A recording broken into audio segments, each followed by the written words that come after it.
ভয় মুক্ত হয়ে কাজের বার্তা, সচিবদের সঙ্গে বৈঠকে বার্তা মুখ্যমন্ত্রীর। মৌখিক নয়, লিখিত নির্দেশে কাজ।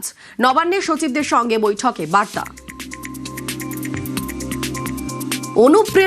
অনুপ্রেরণায় না, মুখ্যমন্ত্রীর অনুপ্রেরণা শব্দ ব্যবহারের প্রয়োজন নেই।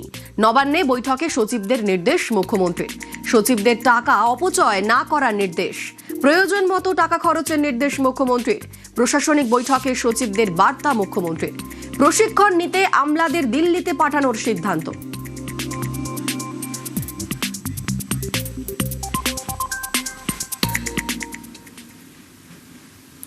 অবসরের পরেও নিযুক্ত কর্মীদের বাদ, রাজ্য সরকারের বড় প্রশাসনিক সিদ্ধান্ত। মনোনীত সদস্যের মেয়াদ শেষের নির্দেশ। 60 বছরের পরেও পদে থাকা আধিকারিকদের বাদ। রাজ্যের বিভিন্ন দফতরে নির্দেশিকা কার্যকর।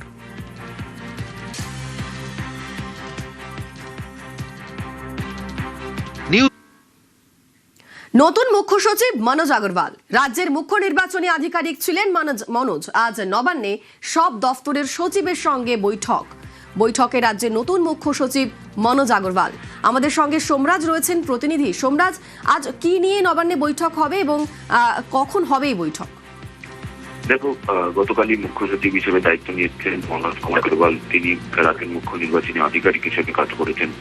এবার মূলত মুখ্য সচিব হিসেবে দায়িত্ব নিয়েই রাজ্যের প্রশাসনের কাজে গতি আনতে চাইছেন মুখ্য সচিব, এবং সেই কারণেই সব দপ্তরের সচিবদের নিয়ে আজ দুপুর 12টায় বৈঠক করবেন নয়া মুখ্য সচিব মনোজ কুমার আগরওয়াল। মূলত ইতিমধ্যে তুমি দেখেছো, গতকাল রাজ্য মন্ত্রিসভার প্রথম বৈঠকে বেশ কিছু গুরুত্বপূর্ণ সিদ্ধান্ত নেওয়া হয়েছে। তারপর দফায় দফায় জেলা শাসকদের সঙ্গে বৈঠক করেছেন নয়া মুখ্যমন্ত্রী। বৈঠক করা হবে বিভিন্ন দপ্তরের সচিবদের সঙ্গে। যে সিদ্ধান্তগুলি কার্যকরী করার কথা বলা হয়েছে, সেই সিদ্ধান্তগুলি নিয়ে কবে কার্যকরী করা হবে এবং তা কিভাবে কার্যকরী করা হবে, তা নিয়ে বৈঠক। ধন্যবাদ সোমরাজ।